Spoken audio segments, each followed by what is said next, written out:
Coming up on this week's episode of TechSNAP, the internet is facing its biggest challenge yet. The fight against online piracy has taken a turn towards internet censorship. We'll tell you the horrible details. Plus, did you hear that Steam and NASA were hacked this week?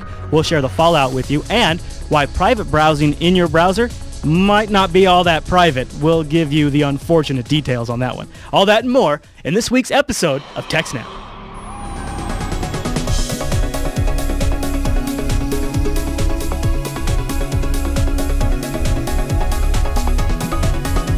Hi everyone and welcome to TechSNAP. It's episode 32 and this is our Systems Network and Administration podcast. This episode was streamed live on November 17th and released for download on November 18th, 2011. This episode is brought to you by GoDaddy.com and we'll tell you more about them as the show goes on. And our live stream was provided by ScaleEngine.com.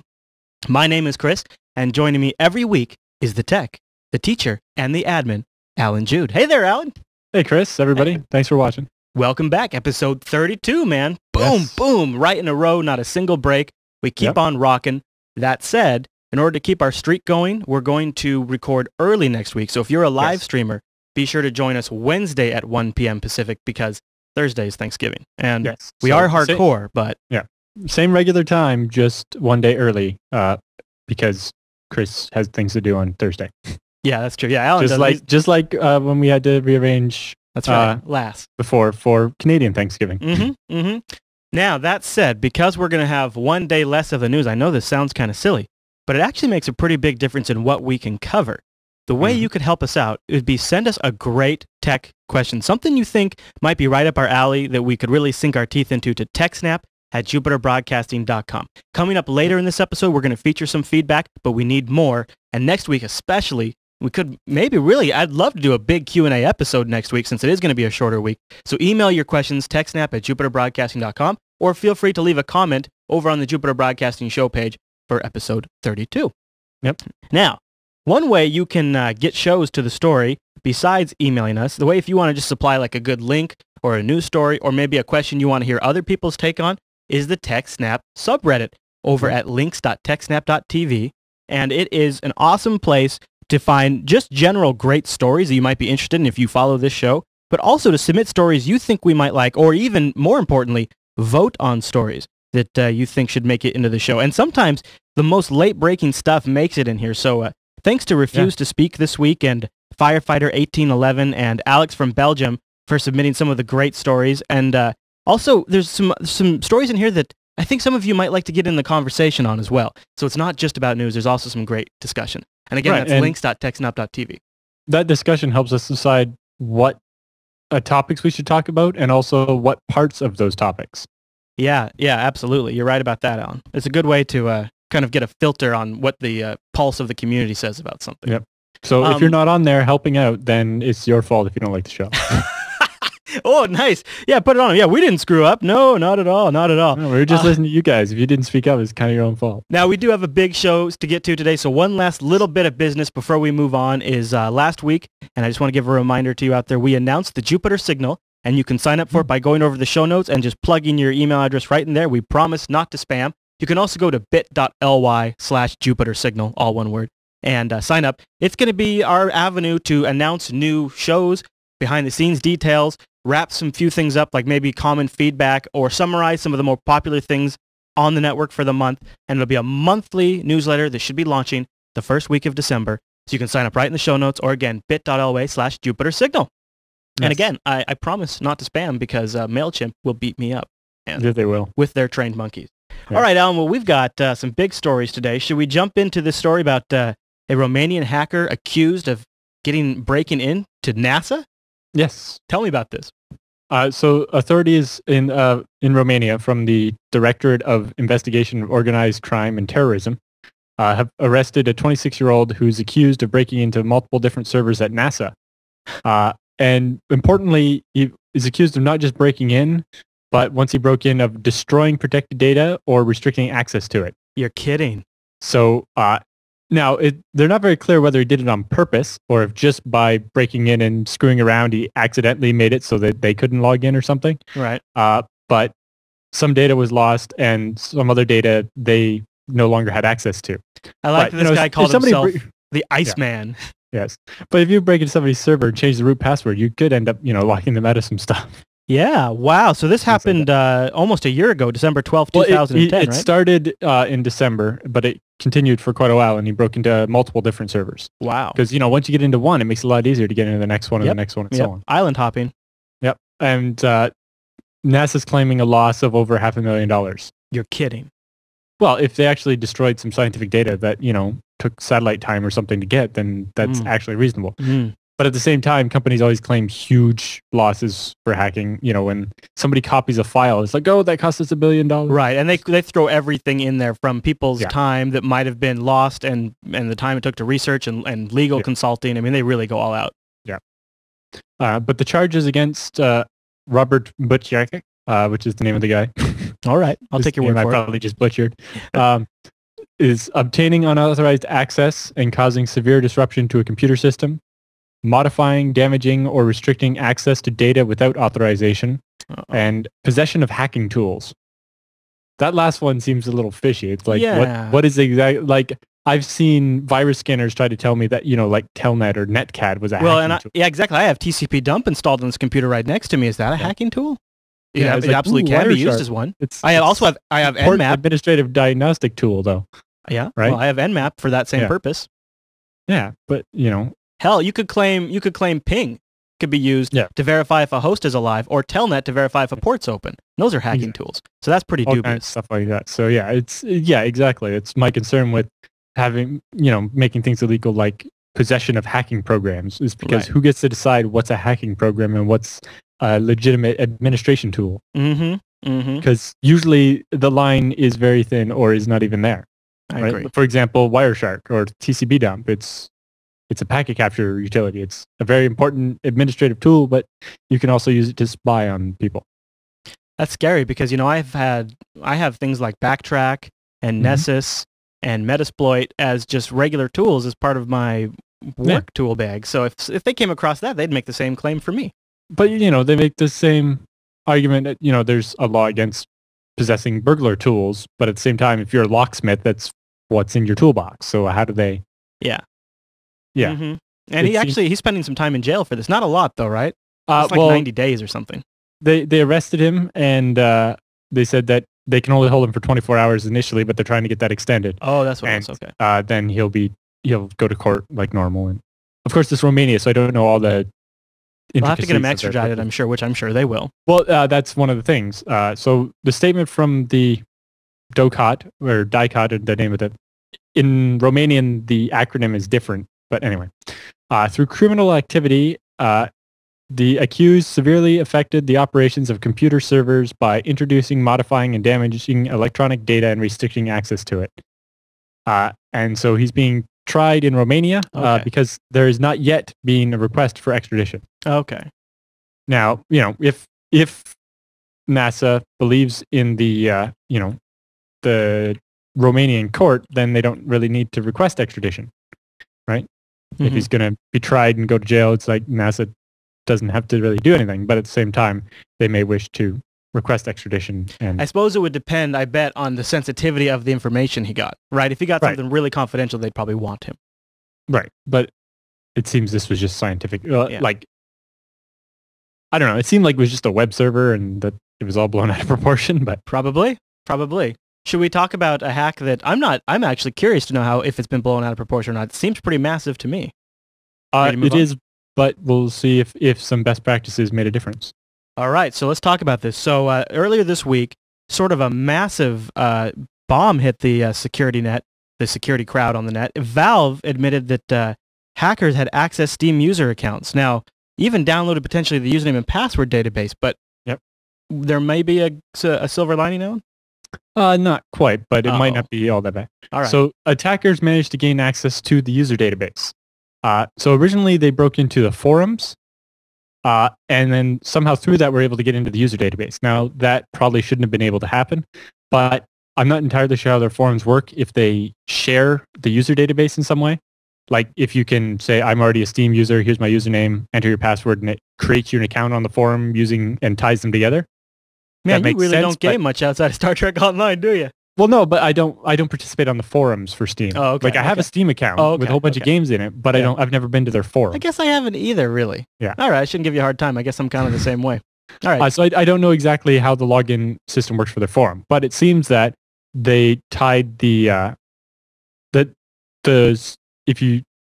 forum had access to the user database to verify people against it. And so when they broke into the forums, they managed to also gain access to the user database. Okay. But I don't know exact details on how they managed that. Whether Steam has something like 35 million user accounts. I mean, it's a pretty massive database. But it's not clear whether they have all of it. If the forum was tied to the regular user database, or if just by compromising the forum, they managed to island hop and get to the user database. Okay. So that user database contained username, email address, a hashed and salted password, and that's the good news. Yeah. Is that it was hashed with a salt, so it's at least reasonably strong. Yeah. Doesn't mean it can't be broken, but it definitely means if you have a longer password, you're much safer off than if they just had it hashed, or if they had just done it plain text, then they should be sued, but they didn't. They have hashed and salted. So they don't mention what algorithm or how strong it was, but it's at least, a semblance of best practice so that we know that it's going to take some work to get people's passwords back. Yeah, that definitely makes me feel a little better. Because I think when we saw the Gawker one, they had just MD5 with no salt. And so Rainbow Tables, they got all kinds of passwords. With this one, because it's salted, Rainbow Table won't work. So they'd have to brute force them. Now, that's possible with video cards, right? Yeah. People right now, there's a massive surplus of leftover Bitcoining rigs, right? Yeah. Now, these could be pointed at these passwords, but depending on the algorithm they used and how long your password is, that could still be, a long ways out. Yeah. Yeah. Now that check is my pass. What was that? I can't remember that site again. But is my password safe or whatever? I forget what it is. I'll stay off my soapbox for this part. But you guys know how I feel about passwords. Just a reminder, if you would use a unique password for those accounts on Steam, even if they do crack it, you won't really care because they only get access to Steam. It's just something to keep in mind. Yes, that's why you should have separate passwords. The database also contains your purchase history, like every game you've ever bought, your billing address for your credit card, and then your encrypted credit card data. Now, again, they don't mention exactly how they encrypt the credit card data. Now, a common way to do that is AES-256 with the key being your password. So that in order to decrypt it, you have to type in your password again, right? That's why every time you go to buy something on Steam, they ask for your password again. Yeah. It's to bill your credit card, they need to decrypt it. Oh, I just thought it was just like, we're double checking you really are who you say you are. They're actually using that as a key. Yeah. So instead of having one master password that protects every credit card, because that could be, if they broke in and stole the database, they can probably find where that password is saved in the server. So instead, if they encrypt each user's credit card with that user's password, that user has to log in to decrypt the credit card to process the transaction. That's good. And now if the password is properly hashed and salted, that means that they would have to break each individual user's password and then use that to get their password back. But I don't know that that's how it's done, but that's a common way of doing it. Okay. So we're hoping maybe they did it like that. Yeah. It could be much less strong encryption. It's hard to say. They've actually, it's funny because they haven't been silent. They've been posting to their blog and stuff about this happening, right? They were pretty cooperative. They're just not providing some of the details. Right. Well, that's partly because the person reporting it probably doesn't know what that means. That's what I was going to say. Also, that could divulge information that would make it easier for the attackers to actually, unhash the passwords. Good point, sir. Good point, sir. That's true. So they also, it may point at, if they mention that, they were doing it this way, people might be like, that's a really bad way to do it. You shouldn't have been doing it that way. And that could be a PR storm. Oh, yeah. So maybe the silence could be a bad sign, too. There's a couple different, I suppose. I won't jump to conclusions, but all good points. But Valve has said that they have not yet determined if the database was actually copied. It's just that the hackers potentially could have had access to it because of the way they broke in. So they don't know if they just viewed it or if they actually managed to download the whole thing. Now, because it seems like that would be a very large file to transfer, right? Right. And so, but at the same time, on a database server, you're not usually logging every query, especially a giant database like the Steam user database, right? That gets hundreds or thousands of queries a second. So it's not like they can log every query. Right. And So that would just be too. That would be just too much. A lot of times, it's very hard to determine whether a file was copied because the original's still there, and you don't. It's not like you can log every I/O transaction on your hard drive. Yep, that is a good point, especially when they're dealing with that kind of scale. Yeah. So Valve originally believed that the compromise was only the forums, but after they started investigating, they determined that it was possible they could have access to user data as well. So far, Valve hasn't noticed any increase in login attempts, which Sony did notice. Right. But of course, if the passwords are salted and hashed, it'll take the crackers a while to defeat those passwords to be able to attempt to log in with them. Yes. Yeah, they might not even start yet. Yeah, because they would have to break some passwords before they can do it, and it's hard to detect those because they're gonna have the right password on the first try, right? Right. So are they gonna force people to do like password resets and things like that? That seems pretty like safe practice kind of thing. On the forum that was compromised, they are forcing everyone to reset their password. However, they're saying that regular Steam username and password, they're not going to make you reset that password. Although they say it's not a bad idea to do so. Yeah, and it seems if they're going to say it's a good idea, why don't they just force it anyway? It just seems like rather safe than sorry. If they are separate accounts, how many people wouldn't just use the same password? A lot of people will, exactly. Right. So probably a good idea. Yeah, and I just think that they should have forced it, but at the same time, doing that's going to result in a bunch of people who change the password and then forget what the new one is, and may put any excessive login or tracking kind of skew it as well, because all kinds of invalid logins are going to start. But also just their support's going to be busy enough dealing with people lying and so on. Yeah, that causing more would be an issue. But at the same time, another problem with Steam is because it contains all your games and stuff. They're very careful about password resets, and so it can be an issue to deal with that. Yeah. But you definitely should change your password. For both. You don't need to change your email address, although you want to make sure that the password used for that email address is entirely different. Yeah, because we've talked about that before too. The only other thing I was going to say was if the database was taken very shortly, almost actually by now, I would have expected to see spear phishing attacks where they would use your name and username and list of games you bought and so on in an email to try to trick you into going to some page that looks like Steam but isn't Steam to change your password. Did we get any announcement from any particular group claiming responsibility? I didn't see anything. On the forums, when the forums were defaced, they a group... Yeah, I closed it. Actually, I did note his name. You're right. I completely blanked on it. Like effing owned. Yeah, that's what it was. Effing owned or something like that. Yep, you're right. He claimed responsibility. Or it's a group, I think. FKN owned, yeah. And they when they defaced the forums, and that's when Steam or Valve became alerted to the problem, is when their forums were replaced with a nasty message. Right. I'd pulled that story up for a sec, and then I'd closed the tab and completely forgot about it. That's right. What do you say we move on? Yep. All right. So this next story is a little concerning for those of you who might rely on the private browsing mode of your favorite browser. Turns out, Alan, are you seriously kidding me? Not really private mode? What's going on? Well, there's just a few issues with it that you have to be aware of. All right, I'm ready for it. Some of them are fixed now, so it's not a big deal. Okay, all right.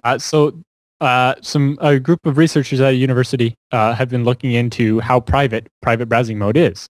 And they found that while private browsing mode is designed to stop the browser from recording a history of what you're doing when you're in private mode, isolating the cookies so that any cookies you have from regular mode can't be read during private mode. Right. And also removing any new cookies you got while you were in private mode once you turn it off. And this is referring to all browsers, right?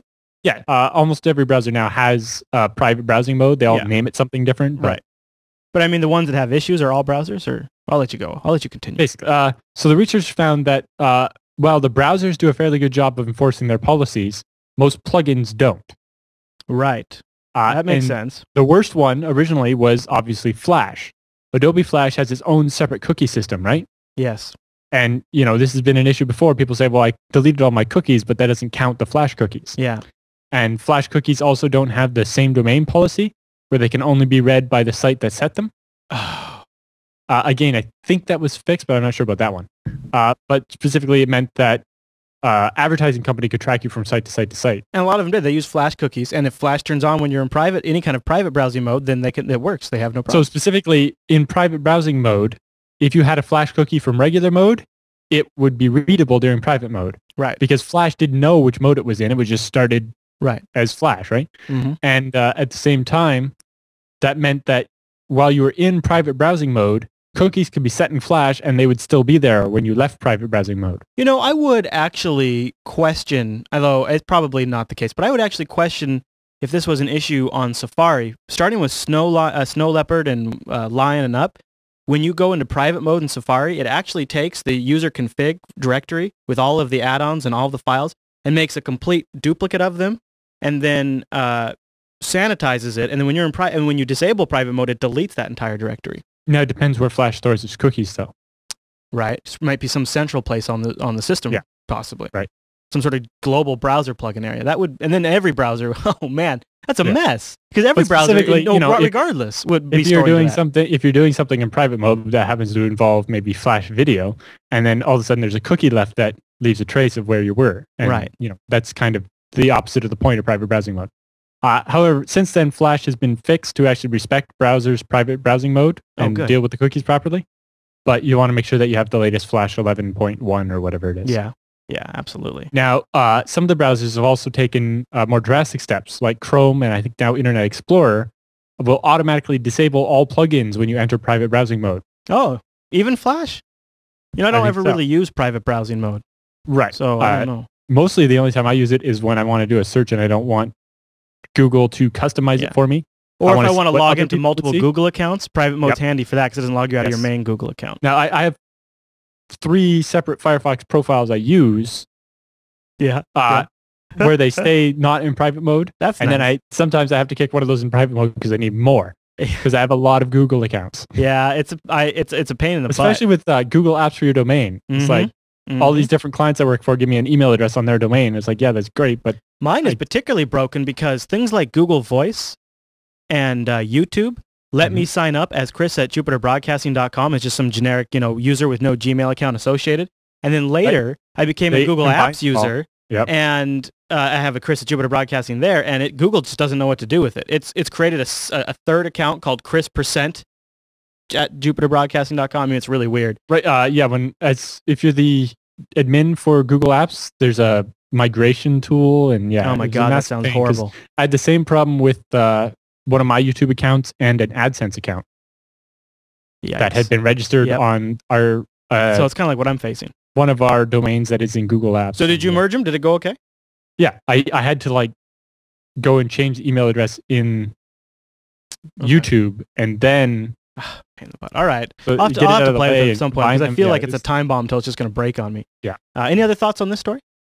No, that's about it. But just remember when you're in private browsing mode that you have to watch out. And always update Flash. I know it's obnoxious how much it asks you. It happens. It gets updated a lot, and it seems like a pain, but it gets updated a lot because there's a lot of attacks for it, and you really definitely want to keep that updated. Now we're going to fire through some feedback questions. We got several questions that came in this week, and we're going to rapid fire through them. And I think you're going to be pretty surprised by some of our answers. But before we continue, I want to tell you about GoDaddy.com. They are sponsoring this week's episode of TechSNAP, and I absolutely love GoDaddy. Both Alan and I are longtime GoDaddy users, and we have codes through GoDaddy that save you some money. And I'll tell you about these because we have generally a great code. And you can save pretty much whatever you're doing. We have a code for that. Yeah, we do. But I'll tell you the general code that I love people to use is TechSNAP 10. That saves you 10% off. TechSNAP 20 will save you 20% off hosting. We've got a limited time code that GoDaddy is seriously hooking up just our audience with. Yep. And this is you got to jump on this if you've been thinking about it. If you use the code TechSNAP11 when you're getting hosting, it'll be $1.99 for the hosting for 3 months. So if you got an idea you want to try and you just need a box to throw it on, use the code TechSNAP11, $1.99 hosting per month for 3 months. That's a seriously great deal. I mean, that's crazy. So thanks to GoDaddy. Again, that's TechSNAP11 to get that $1.99 economy hosting. But if you're just doing some regular old shopping, you can use TechSNAP 10 to save 10% and TechSNAP 20 to save 20%. You see how that works? It's great. And then we also have a list of other codes. You can save on all kinds of stuff. I just want to say thank you to GoDaddy. For sure. Funny story. I have a funny anecdote as to why GoDaddy is the only domain name registrar I use now. When we got Jupiter Broadcasting rolling, Brian and I were doing different parts of it. I was setting up some of the server-side stuff, and he was setting up some of the domain stuff, and he went ahead and registered with a company that we would never use anymore for jupiterbroadcasting.com. And the problem with that is this company is completely unreachable, and Brian's contact information changed from what he registered with, and guess what happens now? It is like moving heaven and earth to get our domain name renewed. So we've actually had it expire a couple of times because it is so difficult. The beauty of using a host like GoDaddy is A, they're the world's largest domain name registrar. That means almost everybody else uses them. And B, they let you transfer domains between people. Yep. Which is amazing. So if Alan had a domain he wanted to give to me, or I had a domain I wanted to give to Alan, inside GoDaddy, it lets you move them around between people. And that is the beauty. Because for free. And when you have the world's largest domain name registrar, there's a great chance that other people are using it too. And it is the way to collaborate with people when you're working on those kinds of projects. And like we talked about the week before, you can give someone access without giving them the domain, but also you can give them the domain. Yeah, if you just want them to like admin the domain settings and stuff like that, you can delegate them some rights to it. But we did the same thing for our company. Right? Originally, my business partner and I had our own separate businesses. And when we combined them, what we did was move all of the domains into one account for the company and gave us both admin access over it. That's a great way to go. And that way, if one of us isn't available, the other one always has access to all of our domain names. And that's how I go. I've learned my lesson. I'm GoDaddy.com only from here on out. So thanks to GoDaddy for supporting I had similar problems where I had a registrar that went out of business, basically. They stopped answering their emails and stuff. And it's like, well, I need to get my domain names back out of them. And they weren't actually an accredited registrar. They were a reseller for another company. And so I had to try to deal with them. And it was overly complicated and involved faxes and letterheads. And thanks to the chat room. Look at the chat room giving GoDaddy love there. That's awesome. I appreciate. You know what would be? What actually would be a really great way to show support for the show, even if you aren't in the market for a domain name or hosting. Why don't you Twitter, if you're on Twitter, at GoDaddy, and just say, thanks for supporting TechSNAP and Jupiter Broadcasting. GoDaddy, at GoDaddy, and just say, hey, at GoDaddy, thanks. Thank you so much for making Chris be able to go full-time and helping Alan and Chris get paid for doing TechSNAP. So they're just GoDaddy on Twitter, and you could just send them a quick message. Even if you're not in the market for a domain, we'd appreciate it. All right, Alan, let's move on to the TechSNAP feedback.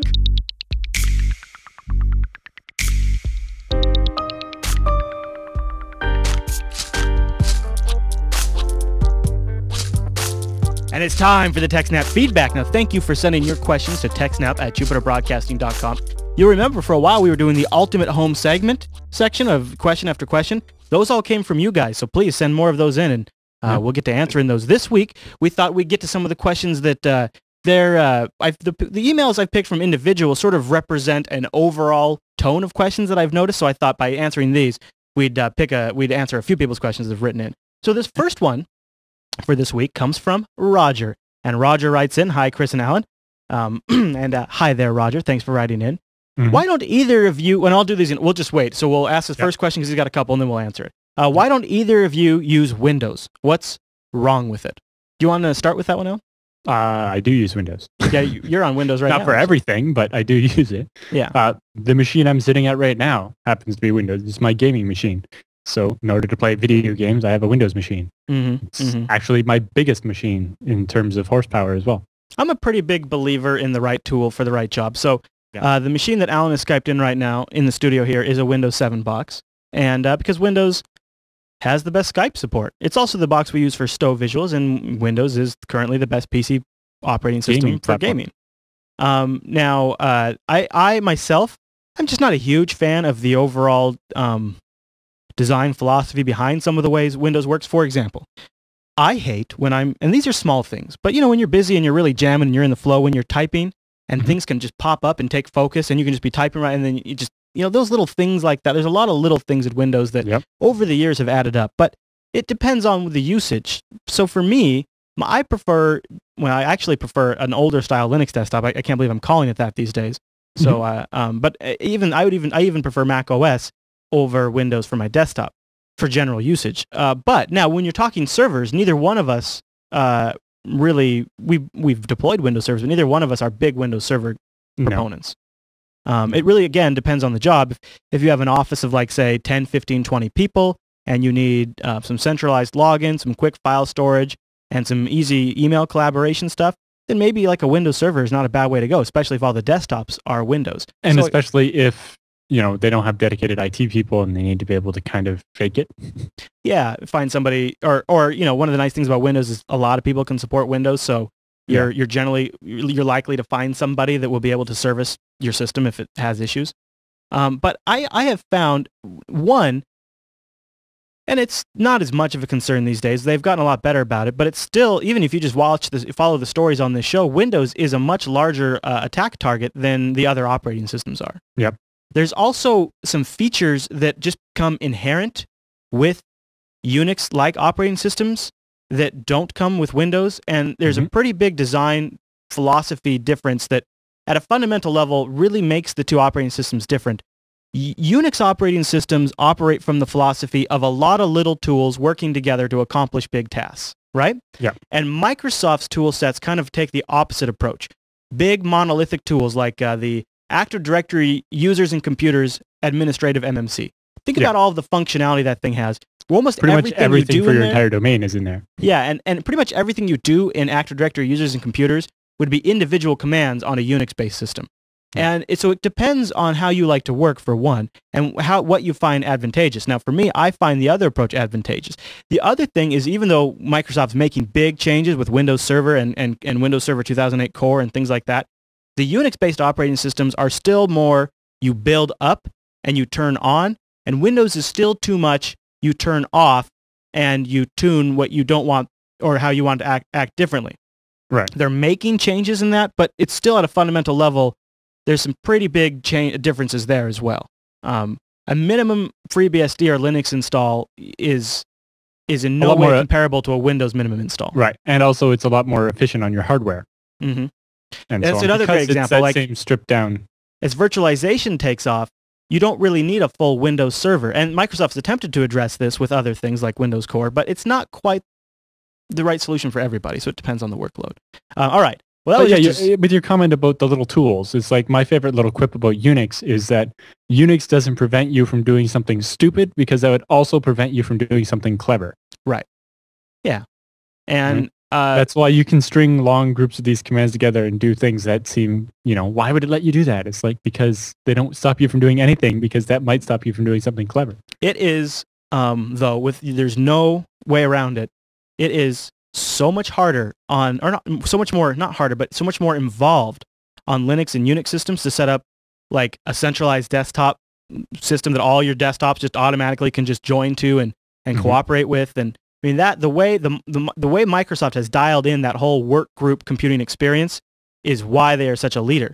When you go outside that requirement, though, like if you want to go to web services or basic network services or large-scale database deployments and virtualization, then the advantages of Windows kind of start to fade away, would be basically, if you're trying to do something on Windows and there isn't a wizard for it, you're in for a rough night. Yeah. All right, let's go on to his next question. Can you tell me some of the advantages or disadvantages of file systems like ZFS, ButterFS, or UFS?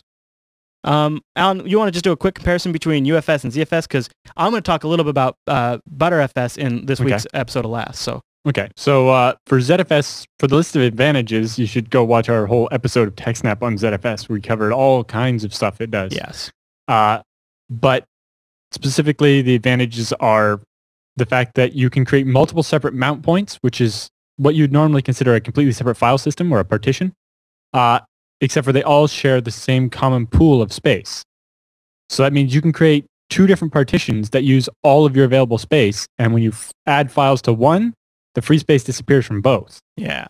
So it means no more free space fragmentation, right? So you then end up with, normally when you partition, you end up with like 50 gigs free over here and 50 gigs free over here. Well, and even more important, you're not locked in. File. If you experience like data growth in this one partition that you didn't expect, you're not completely screwed. You can rob from the other guy basically. Exactly. So if you split your space up, split your hard drive in half, for example, then all of a sudden one side fills up, or both sides fill up almost all the way, and then you have 50 gigs free on each side, but you need to write 75 gigs of data, then you're missing. And his third part of his question is how secure is it to check email on my phone with my 3G or 4G internet connection? It's an interesting question. I'm sure a lot of people wonder that. Now, 3G and 4G connections are supposed to be encrypted between your phone and the cell site, but obviously not after that. And also, we've seen instances from like DEF CON and so on where people have made rogue cell towers that sometimes convince your phone to not use encryption. Right. Even though your phone's supposed to warn you when that happens, not all of them do. We've talked about that before. And, it depends how paranoid you are, but it doesn't really slow it down or anything, so everybody should be using SSL in their mail client, even on their phone. I know, like Android, even like Windows Phone 6 and so on have always supported it, so it's usually an option. That's really the check key. Your email over SSL. Yep, make sure your provider uses encryption, and then you know you're safe. Don't rely on the cell networks because, like Alan says, as soon as they start having problems, they turn it off. And but also, if someone has a wiretap on your cell phone, then they would see your email in plain text. And so SSL, because you want to protect not just the emails going back and forth, but most importantly, the username and password to access your email. All right. So we have a question. Should always use SSL. We have a question now that I think maybe some people might find controversial. We'll see. I'll be curious to see the feedback on this one. But it comes from Artur. I'm sorry if I'm getting the pronunciation wrong, but he says, "Hi, Chris and Alan. Loves the show. Been watching for Jupiter Broadcasting shows for about 2 years. Awesome. Thank you, sir." He says, "My question is I'm a recent college grad with a bachelor's degree in computer network management. Would it be a wise decision to pursue a master's degree or to try to get all the certifications I may need? I'm looking to maximize my potential income in the future, and ultimately I want to be a network administrator." One more question for you guys, and we'll answer this after we answer the first part. What do you think about working in the medical and health fields in IT? Any input would be greatly appreciated. Thanks. So why don't we tackle the first part, and that is, should he focus on certs or go for a master's degree? Now, I don't know if I have all of the answers in the world for this one, but I'd be curious to hear your thoughts on.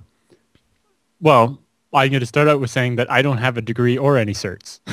No, I'm the same. I used to have like Citrix ones, and they all expired. I had a Microsoft Systems Administrator, expired. But I have 2 diplomas in network systems and network engineering and security analysis, but I went to college, not a university. They're different in Canada. And I took all like community college courses and things like that, and they all give you certificates of completion, or you can go and get certificate courses afterwards. Right. That was for my official training. Yeah, and I did basically the same thing. It works. The terminology is a bit different in Canada, but it's the same idea. So I have diplomas rather than degrees because I went to a college, not a university, because they're not the same thing here. So I can go and get membership in the engineering association, and that's letters that I can legally put after my name. But other than that, it's about all I have. Yeah. And I've done the beta of the BSD admin certificate to help them design it, but I've never actually managed to go to one of the BSD conferences to actually write the real exam. That's too funny. Hopefully this spring. But really, that was never my goal because I never wanted to work in a corporation somewhere, right? Yeah. That was never my type of thing. And obviously, you worked at a bank without having to have a master's degree in anything. Right. But yeah. It comes down to here's what I'm completely echoing you, Alan. And you're right. I worked in a bank without it. I'd say the reason I got into the bank is because I had an opportunity to start working when I was younger, and that's actually why I elected to just go that route. And I sort of had an apprenticeship, which then turned into a full-time position, and then that just made me meet the right people, so I could get I could kick off my career. Yeah, but if you're going to apply for a big company. One recommendation would be to go and look at some job postings and see whether they're looking for higher education or if they're looking for specific certifications. Bingo. That's obviously exactly what you do. For physical network administration, almost everybody wants you to have a CCNA or better, and that's not that hard to get, really. It's the most common certification for network engineering. But for pay, in the end, the degree would probably help you more. A lot of companies have staggered pay scales that are literally based on if you have a degree of this level, even if it's in something ridiculous like linguistics, you get paid this much more. Yep. And like I know even for professors at the college where I taught for 3 years after, they had a similar system. Same with the school district I worked at. Union job, and they considered certs or degrees would bump you to another scale. And so like when I was working there, I started at like step 3 and moved up to step 5 as I was there for 3 years. But if I had had a degree, I probably would have started at like step 8, and it would have been that much more per hour. But Now, it also depends. I think Alan's point to go look at the job postings is gold, because that'll tell you what they're looking for, because they're always looking for XYZ or equivalency of. And my personal experience was the most beneficial thing I did was just get to work, and that directly benefited me. And when I've ever been in the position of doing the hiring, the certs are a very minor consideration in the overall evaluation. A lot of the certs are a joke. Yes. Like, MCSE, there was like no one ever failed that exam. Mm-hmm. It was like click, click, click, you're done kind of thing. So that depends on who's doing the interviewing, because some people who are non-technical, the only thing they have to go by is those, so they help you get a foot in the door. So it really depends at that point who in the company is doing the reviewing. Yeah, so the HR department is like yes, no on a bunch of their requirements, whereas if you get a technical interview, they're going to actually have specific questions, and if you can't talk reasonably on the subject, then they're going to be like, well, sure, you have a bunch of certs, but you obviously don't know what you're talking about. Right. I would say, so look at the positions you want to go for, see what they're requiring, and then determine which is the most efficient route for you. Yeah. Because especially in an economy like right now, you don't want to spend all your money on school and, spend years in school. And it's like, so once I have 10 years experience, I'll be worth this much more per year. But get your feet wet too. Get some experience before you jump into the medical field in IT. That is the absolutely most challenging field of IT work. And I don't mean to discourage you. I will tell you, this is my personal experience. A lot of medical offices consider IT to be an annoying expense to the bottom line that takes money out of the doctor's pocket. Right. Like if you're looking at individual medical offices, obviously for large hospitals, you have that big corporate structure, and IT is a critical backbone. But again, you end up being subservient because it's not an IT organization. And so you end up with sometimes having to support a lot of legacy systems, but also a lot of vendor locked-in systems. So come with an understanding of how their business works and what and how and why they rely on technology and how critical and what areas it is for them. And that'll help you sort of perform better in interviews and things like that, because a lot of medical offices, too, have some proprietary software. So while they need you to know the basics, they're going to do some training on you for their in-house software that probably runs off some sort of massive vendor solution. But I always did find working in medical to be absolutely the most challenging. In the States, you also have HIPAA compliance that you're constantly battling with every new project that involves data at all. You have to take in those considerations. And, then also sometimes become responsible for mistakes made that might break HIPAA compliance. So it can be really stressful. But if you have an empathy for the work that they do with people, and you're going to be moving into an industry that's definitely growing. I mean, the medical industry is not slowing down, so there's growth there too. So that's another positive. Because I know one of the projects, I wasn't working on it, but it was one of the ones going on at the same time at the college when I was working in the research department, is in Canada we're working towards electronic health records for everything. Right. And part of that was that the system had to work with whatever each individual hospital had. So some of them had Solaris, some of them had Linux, some of them had Windows, some of them had Macs. And so they end up going with a virtualized infrastructure so that they can, pop VirtualBox or whatever on whatever infrastructure they have and then run the system inside of that. The other gotcha, if you're really passionate about computers, sometimes I find because of the nature of their business and all of the concerns they have around security, they're a little slow to adopt new technologies. So, once something kind of becomes entrenched, it's kind of the way they do things for a very long time. Yeah. Any big corporation you're going to find they're slow and flexible and it's enraging to try to get anything done. So you have to go in with understanding that will happen. And, it wears down on the passion you have for the tech, because you find you spend so much time dealing with all of the other crud around it. But and it's the difference between, the regular corporate culture and like a startup culture is that you don't really see all-star type IT people working in big corporations because they don't fit in.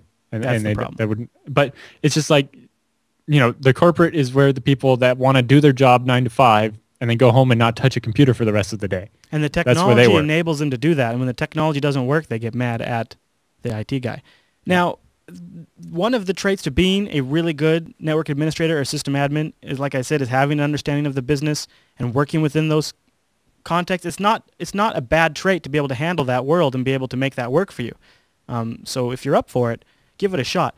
If you're into it just for the love of technology and you want to parlay what you love to do into a career, maybe start smaller first. And then that also gives you that valuable experience. So you're not sort of shocked away, and you also have a little bit of a resume padded. So it's not so bad.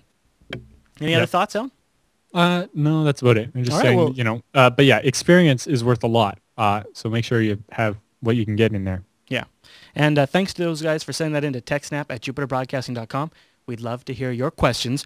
All right, Alan, with that all done, let's move on to the roundup!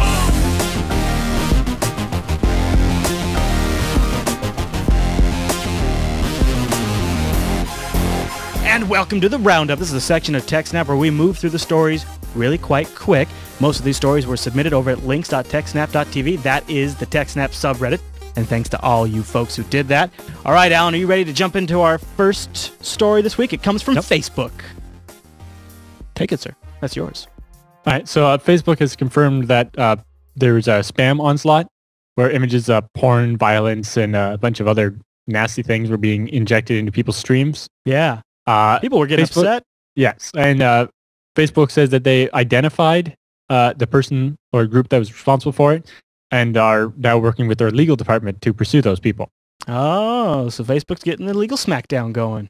Yeah, and if you remember, they actually recently managed to finally close a case with one of the famous Facebook spammers, where he was, the incidents happened in 2009, but he just they just won a court battle against him recently. The swift process of justice. Yeah, almost took like 2.5 years. The next, go ahead. Yeah, originally Facebook confirmed that it was happening, and now that they've stopped it and they've identified who did it, and they're working to, go after that person. Lock them down. All right, the next story on the roundup is an update about the Duku virus. And now, just kind of like we kind of conjectured here on the show, it's in this last week, it was reported that it showed up in Iran, and it's infecting Iranian systems. And also, Iran's confirmed that, yes, we have seen it, but we have it under control. So the virus known as W32 Duku is going after sort of it's following in the Stuxnet trail. And it's interesting how it just keeps happening to Iran. I don't know. Well, yeah, but I remember Duku also was found in a bunch of other places around Europe. Yeah. Sure. Collateral, maybe? Yeah, I don't know. All right. Hard to say. So there's also an update to that, right? Secondly, ThreatPost has an article about how a bunch of researchers have been analyzing Duku, and they're fairly confident that it was written by the same group of people, or at least some of the people that wrote Stuxnet. They also say that they're pretty sure Duku has a bunch more capabilities that we don't know about, that we haven't seen yet. Man, what the hell?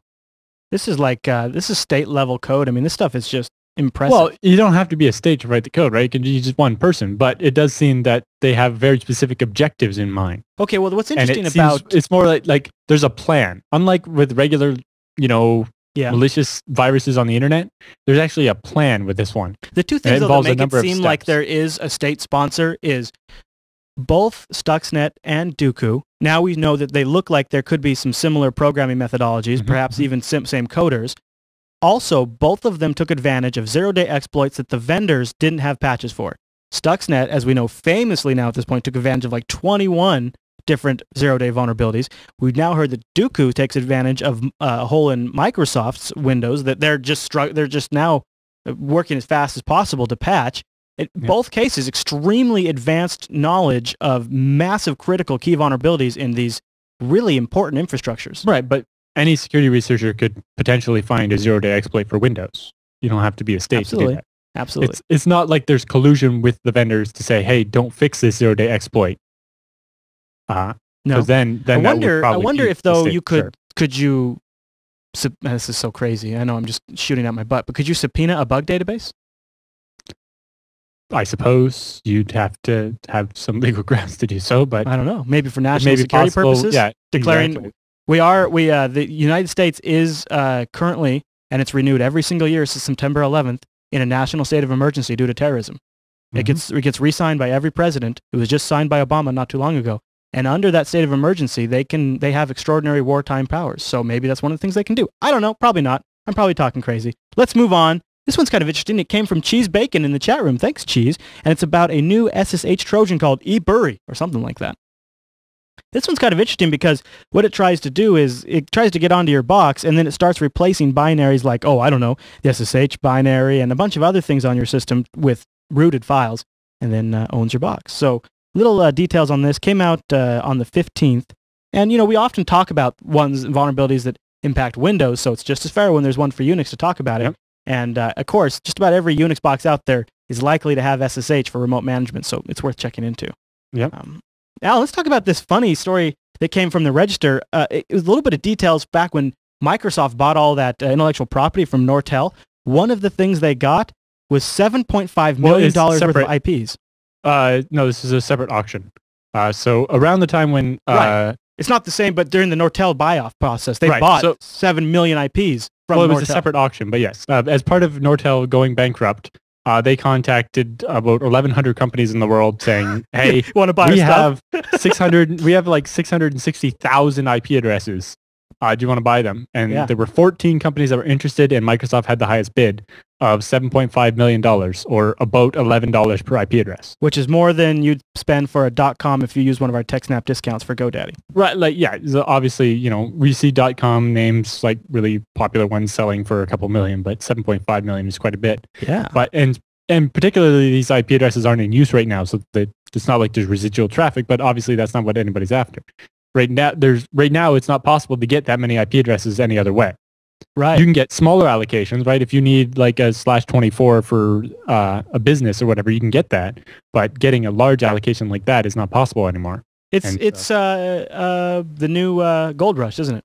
IP4. Possibly. Now version 4 IP addresses, because $7.5 million. Aaron has worked out a system where companies that want to sell theirs can list them on an exchange. Although Aaron doesn't get involved in the actual transaction, it just facilitates companies that have excess IPs finding companies that want to buy them. And Microsoft wanted to buy them. Yeah, all these big guys are probably going to start buying them up.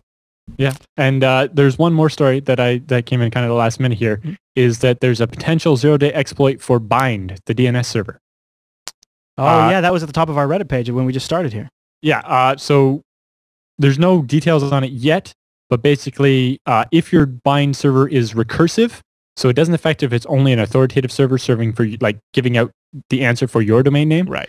But if it's recursive, meaning clients connect to it and use it to resolve other names, then it can sometimes be injected with bad data. Now, Bind detects this and does an assertion and crashes. So when the cache gets corrupted, it will actually crash rather than serve corrupt data. Mm. So that's a security feature, basically. But it does mean that it has a potential denial of service effect. On the SANS website, where they're disclosing information about the vulnerability, they have a recent update that says several honeypots have been hit with unsolicited recursive DNS queries. The queries themselves are normal, but it is possible these are part of a scan looking for servers that may be vulnerable. Yep. So it could be people already looking to take advantage of it. Mm-hmm. Well, yeah. When there's something like Bind, you move fast because there's a lot of people that run that. All right. Well, that's all we had in the roundup. Well, and there's a lot of embedded systems that run that too. Mm-hmm. Systems where it's not going to necessarily be very easy to upgrade the Bind. Yeah. Yeah. Very good point. Very good point. Now, we usually would wrap up the show here, but this week, one of the very, very big things going online, and it was reflected in the Reddit page, and it was just the overall conversation online, was all about the SOPA Act, the Stop Online Privacy Act. Now, this is a U.S. Piracy, not privacy. What? You said Stop Online Privacy. Oh, well, yeah, that's a Freudian slip there, because they're also doing that with Patriot Act. But sorry, piracy. And they held a hearing this week where they invited, I believe it was 6 people to speak, and 6 different companies, and one of them was against it, the SOPA Act, and that was Google. Now, if you're not familiar, SOPA, we'll include some links in the show notes. It is a political thing because it's about politics and laws, but it's probably one of the most important things to stay current on, because it's literally going to potentially change the internet forever. What they will do is private corporations like the recording industry or anyone that has an intellectual property that they believe somebody else is violating. Like particular example being Warner Brothers. Right, being Warner Brothers, or we had an episode of Lotso that had some visuals from a video game that was embedded on the episode was embedded on the Jupiter Broadcasting website.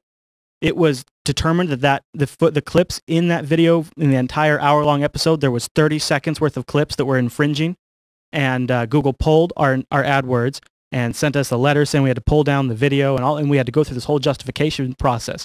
Now, even though the fair use legislation says you can use up to 30 seconds, right, and it's not violation. And we were doing it as part of a news coverage and review, so it is within fair use rights.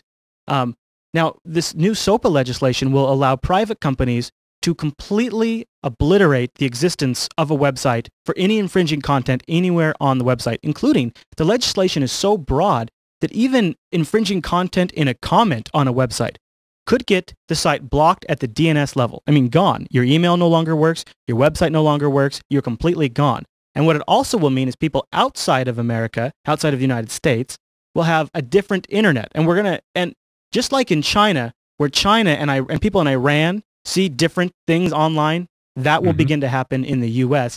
And you've got to figure that's just going to spread. All countries around the world will start adopting policies like this. Yeah. I watched the hearings live, and it was a train wreck. It was a tragedy. I have a link to the entire recording. It's a long session. Google, I have so much respect for Google after going there. And these people really tried to paint Google as endangering lives because the other big industry besides the movie and recording industry that's behind this SOPA legislation is the pharmaceuticals, because there's illegitimate pharmaceutical ads online, and they want to be able to block websites that have illegitimate pharmaceutical ads online. Right. And when they try to justify it in their little campaign commercials, they phrase it as if they're trying to stop counterfeit pills. And sure, counterfeit pills should be illegal, but it has nothing to do with, in this case, somebody links to something in a comment and they take your whole website down. Well, here's how the legislators are framing it. Here's literally a letter on why they think this is a good idea. They called the title of the letter. Now remember, this is about being able to pull websites off the internet. They titled the letter, "Promote Jobs and Economic Growth and Consumers and Our Troops." They're saying that by passing this legislation, we're promoting economic growth, protecting consumers, and we're protecting the troops. How amazing is that? Bullshit. And you have the pharmaceuticals who have a huge influence over our political process in America, and you have the recording industry who has a huge influence over the vice president and the lawmaking industry. And I just don't see this not passing unless there is a explosive response from the public. And they're aware of it. They made references to we don't understand why people think we're trying to destroy the internet here. And it's funny too, because if you watch the video, all of them get up to say, well, I don't really know how technology works, and this isn't about technology, but this is about stopping thievery. But the issue is that private companies can pull things off the web. Well, look at the recording industry. They sued the VHS. They sued the Rio MP3 maker. They've had YouTube videos pulled off for little kids dancing with music playing on a speaker somewhere in the background. That's considered infringing. Well, worse than that is we saw with Hotfile. Hotfile was a file locker storage system, and they got a lot of DMCA requests for stuff owned by Warner Brothers. So they worked with Warner Brothers and made a tool that would allow Warner Brothers to be able to pull content off the website themselves instead of having to go through the longer process, right? Yes. So it allowed them, so when Warner Brothers found infringing content, they could pull it down right away. Warner Brothers, in a lawsuit, admitted that they pulled down a lot of stuff that they didn't own or that wasn't copyright infringing at all. Right. It wasn't even they had a movie called like The Box or something. And so they searched the whole site for anything with the box in it and pulled out all kinds of stuff like documentaries and stuff that they didn't own that was up there completely legitimately, or it was some one of them was an independent film that was trying to promote itself by giving itself away for free, and they did business harm to that filmmaker by pulling down his content. And they're like, it's hard to tell what's infringing and what's not. It's not possible for us to manage all of it because there's so much stuff. So we just have to take broad But at the same time, this law is going to require that Google somehow magically design a system for YouTube that will monitor everything ever uploaded ever. And the great thing, and they talk about it. I'll link to this video if you actually want to smack yourself in the face for that long. They promote the fact that the DMCA, the Digital Millennium Copyright Act, that's already being used to pull stuff down online, which obviously works. That remains. They will have both sets of tools available to them. Specifically, the DMCA works inside the US. Yes. And this law is really about pulling down stuff they can't pull down. Right. For example, the main targets here is the Pirate Bay. Because the Pirate Bay isn't in the US, the DMCA doesn't apply. Right. So the idea here is that the government will force American ISPs to block your access to Here's an example. So like Alex from Belgium is a TechSNAP Reddit subscriber, and he sent in this picture. This is a page that he gets when he tries to go to the Pirate Bay in his country. He gets a big stop sign. If you're listening to the audio version, it's just a huge white page with stop signs and logos on there telling him that he's breaking the law. And that's what he gets when he tries to go to the Pirate Bay. Now, other people in Belgium... at the same time, our torrents for the Linux Action Show are posted on the Pirate Bay, so people can download our last Archbox, right, which is not copyright infringing in any way. Well, and what's entirely broken about it is because it's done at the ISP level, other ISPs don't have it blocked. So there's other people in that Reddit page where he submitted that link on our TechSNAP page that's saying, well, I'm in Belgium, I don't have that problem. Different ISPs will do different things. And the worst part about it is this legislation, the SOPA legislation, encourages ISPs to block people without going through a legislative process. If a private company comes to your ISP and says, block them, pull them off the net, if they comply without requiring a judge's order, then they are indemnified from being sued by the site that got pulled down. If they say, no, we're going to need a judge's order to pull this site off, then the ISP is eligible for being sued by the site that got pulled down. So it's actually in their best interest to immediately pull down sites so that way they can say, oh, well, we're not going to get sued. We were just following orders. And that kind of little grease right there is going to fast track this stuff, and it's going to, it's going to be abused. It's just going to take a phone call. Each industry will just appoint a person that's just going to just nuke this stuff as it comes up. Well, the worst part is that with DMCA notices, I've got automated ones. Yeah. Trying to pull down this page or this whole site because somebody in a comment linked to something on some other site. It's like, well, go talk to the site that the link points to. The infringing content is not on my site. It's linked there. I want to give a big plug to Mike, and I'm sorry, Mike, if I'm getting your last name wrong here. It's Maznik, I think, though. And Mike has been over at TechDirt just doing some absolutely fantastic writing about covering all this stuff and covering the fact that really the technology community is not being brought to the table here.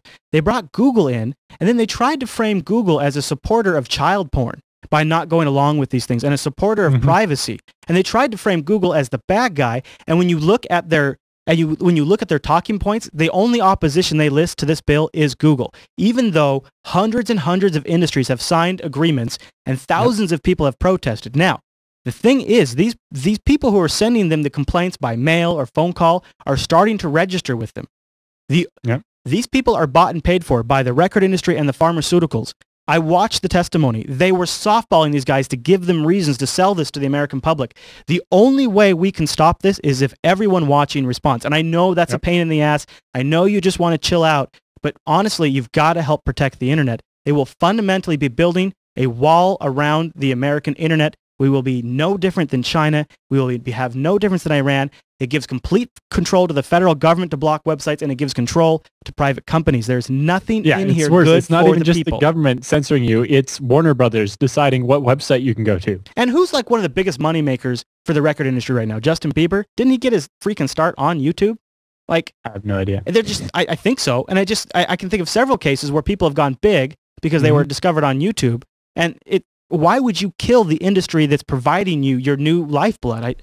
It's unbelievable. It's unbelievable. And when you watch these people, they're so misguided. They don't understand. It's ridiculous. It doesn't.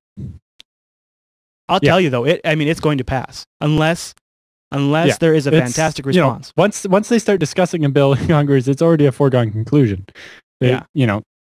Well, and you could look at the meeting, and you could tell, like when the lady don't from wait Google, till tomorrow to start contacting people about this. It's When the lady from Google was talking, the main guy that's pushing this, literally was leaning off and talking to somebody else and didn't realize when she was done. She stopped talking and he wasn't even paying attention to her. They're not even listening to them.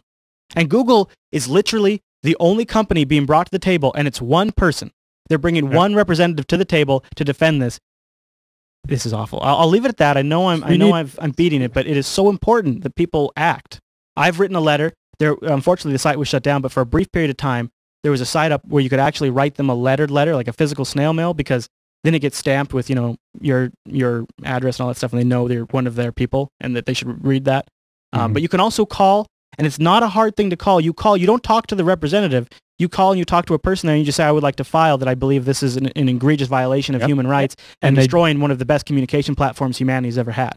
And if you just leave that, they count all those phone calls and they tell them up and say, hey, look, 10,000 people called and said they don't like this. Maybe we should look into why.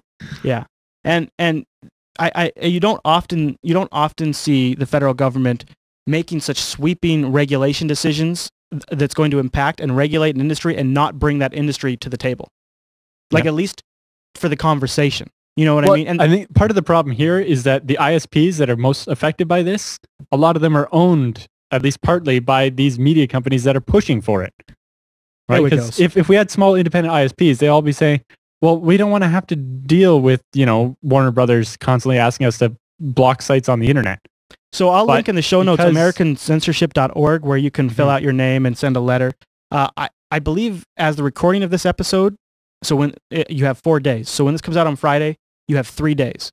And then I believe they're going to make a decision. So there's 3 days remaining on Friday for you to get your word in. It's imperative that you try. I will. And I'm doing as much as I can by trying to discuss it on the only platform that I really have to do it. Yep. So hopefully next week we'll have something positive to say about it. I don't know. We'll see.